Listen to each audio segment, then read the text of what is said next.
ঢাকা বিশ্ববিদ্যালয়ের সলিমুল্লাহ মুসলিম হলের বারান্দা, জরাজীর্ণ ভবনের ছাদ কয়েকটি লোহার পাইপে ভর করে টিকে আছে, যে কোনো সময় ধসে পড়ার আশঙ্কাও রয়েছে।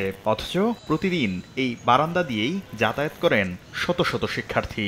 শুধু এসএম হল নয়, বিশ্ববিদ্যালয়ের বেশ কয়েকটি হল এখন ঝুঁকিপূর্ণ।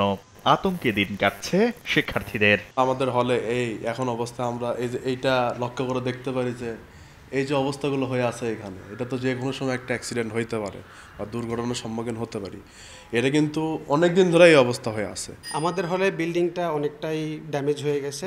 আমাদের দীর্ঘদিনের দাবি ছিল একটি নতুন বিল্ডিং আমরা চাচ্ছিলাম। তো সেদিক থেকে যেন আমাদের হলের প্রতিনিধিরা যেন এই দিকটা নজর দেয়। নোংরা পরিবেশের পাশাপাশি আবাসিক হলের ক্যান্টিন ও ক্যাফেটেরিয়াগুলোতে খাবারের মান নিয়েও আছে প্রশ্ন। একদিকে শিক্ষার্থীদের যেমন পুষ্টির ঘাটতিতে পড়তে হচ্ছে, অন্যদিকে নানা রোগে আক্রান্ত হচ্ছেন তারা।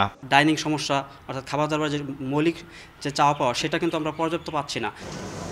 40,000 শিক্ষার্থীর এই বিশ্ববিদ্যালয়ের লাইব্রেরির আসন সংখ্যা মাত্র 2,000। তাই গবেষণা তো দূরের কথা, বিভাগীয় পড়াশোনা আর চাকরির প্রস্তুতিতেই হিমশিম খেতে হচ্ছে। ফলে আন্তর্জাতিক মানদণ্ডে কাঙ্ক্ষিত অবস্থানে পৌঁছাতে পারছে না বিশ্ববিদ্যালয়টি। ডাকসু নির্বাচনকে সামনে রেখে শিক্ষার্থীরা বলছেন, পরীক্ষিত প্রার্থীকেই হল ও কেন্দ্রীয় সংসদে ভোট দেবেন তারা। এখানে অমুক হল, তমুক হল, অমুক ভাই তমুক ভাই করে করে যে তারা মিছিল করে আসছে, এগুলো তো খুবই রিসেন্ট হিস্ট্রি। তো ওই ট্রমা তো আমাদের স্মৃতি থেকে সরে যায় নাই। 42,000 ছাত্রের মধ্যে 2,000 ছাত্র ধারণ ক্ষমতা সম্পন্ন একটা লাইব্রেরি। ছাত্র সংগঠনগুলো বলছে, ডাকসু নির্বাচনে তাদের ইশতেহারে থাকবে এসব সমস্যা সমাধানের প্রতিশ্রুতি।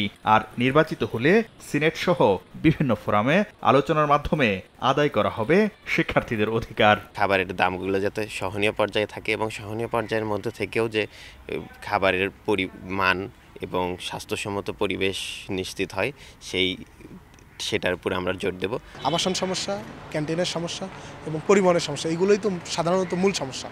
তো এই জায়গাগুলোতে ছাত্র শিবির সম্পূর্ণ ফোকাস দিয়েই কাজ করবে। ছাত্র সংসদ তো আছেই, আমাদের সাংগঠনিকভাবেও আমরা কিন্তু প্রত্যেকটি ক্যাম্পাসে, কেন্দ্রীয় সংসদের 38টি টিম আছে বাংলাদেশে, সারা বাংলাদেশে কাজ করছে। আমরা কিন্তু প্রত্যেকটি ক্যাম্পাসেই ছাত্রদের সংকট সমস্যা সমাধান করার জন্য কিন্তু আমরা কাজ করে যাচ্ছি। তফসিল অনুযায়ী আগামী 9 সেপ্টেম্বর অনুষ্ঠিত হবে ঢাকা বিশ্ববিদ্যালয়ে হল ও কেন্দ্রীয় ছাত্র সংসদের ভোট। শাকির আহমেদ, সময় সংবাদ, ঢাকা।